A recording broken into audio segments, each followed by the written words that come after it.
Hello guys, welcome to our channel Aara Samayal. எங்கள் அம்மா எப்போயுமே டேஸ்ட்டை மட்டும் யோசிக்க மாட்டாங்க, ஹெல்த்தையும் யோசிப்பாங்க. அப்படி எனக்கு அவங்க இன்றைக்கி செஞ்சு கொடுத்த டிஷ் தான் உளுந்தம்பருப்பு சட்னி. அந்த உளுந்தம்பருப்பு சட்னி செய்யும்போது வீடே கமகமன் வாசனையாக இருந்துச்சு ஃப்ரெண்ட்ஸ். அந்த வாசனையிலே எனக்கு பசி எடுத்துருச்சு. இட்லி தோசைக்கெலாம் செம்ம அட்டகாசமாக இருக்கும் ஃப்ரெண்ட்ஸ். வாங்க எப்படி அடுப்பில் வச்சுருக்கிறேன். 1/4 டீஸ்பூன் எண்ணெய் ஊற்றிட்டு சின்ன கப்பால் 1 கப்பு உளுந்து எடுத்து மீடியம் ஃப்ளேமில் கைவிடாமல் செவக்க வறுத்துக்கலாம். நல்லா வாசனை வர வரைக்கும் செவக்க வறுத்துக்கலாமா உளுந்த.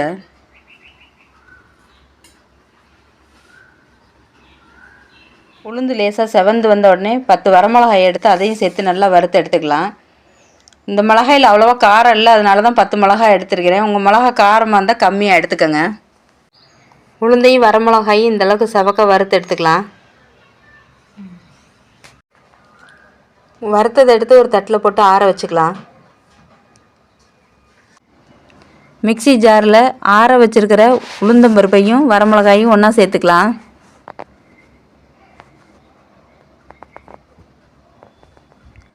அதோட கொஞ்சம் புளியை சேர்த்துக்கலாம். எல்லாத்தையும் சேர்த்து அரைச்சி எடுத்து வந்துக்கலாம். கொரகொரப்பாக அரைச்சிக்கணும், ரொம்ப நைஸாக அரைச்சிடக்கூடாது. கடாய் அடுப்பில் வச்சுருக்கிறேன். 3 டேபிள் ஸ்பூன் எண்ணெய் ஊற்றிருக்கிறேன். கடுகு உளுந்தம்பருப்பு, கடுகு பொரிஞ்சு 10லேருந்து 15 சின்ன வெங்காயத்தை எடுத்து நீல வாக்கில் நறுக்கி அதையும் சேர்த்துக்கலாம். சின்ன வெங்காயம் எவ்வளோ சேர்க்குறோமோ அவ்வளோ நல்லாயிருக்கும். சாப்பிடும்போது வாய்க்கு வாய் வரும்போது அந்த சின்ன வெங்காயம் சாப்பிட்றப்போ அவ்வளோ டேஸ்ட் நல்லாயிருக்கும். இந்த சட்னி இட்லி தோசை எல்லாத்துக்குமே ரொம்ப நல்லாயிருக்கும். ஒரு முறை கட்டாயம் ட்ரை பண்ணி பாருங்கள். ஒரு கொத்து கருவேப்பிலையை நல்லா கழுவிட்டு அதையும் சேர்த்துக்கங்க. உப்பு சேர்த்து வெங்காயத்தை வதக்கிக்கலாம். உப்பு சேர்த்து வதக்கும் போது சீக்கிரம் வெங்காயம் வதங்கி வந்துடும். கண்ணாடி பதம் வர வரைக்கும் வெங்காயத்தை வதக்கிக்கலாம்.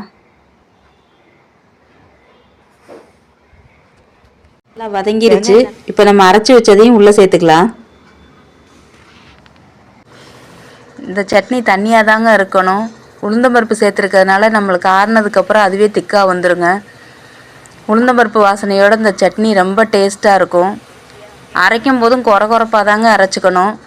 வலுவலுப்பாக அரைச்சிட்டோம்னா ரொம்ப கொலன்னு இருக்கும், சாப்பிட நல்லா இருக்காது.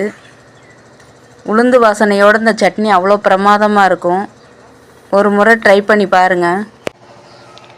இந்த சட்னியை செஞ்சு சாப்பிட்டு பாருங்கள், டேஸ்ட் அட்டகாசமாக இருக்கும். செய்கிறதும் ஈஸி தான், 10 நிமிஷத்தில் செஞ்சிடலாம். இந்த வீடியோ உங்களுக்கு பிடிச்சிருந்தா லைக் பண்ணுங்கள், ஷேர் பண்ணுங்கள்.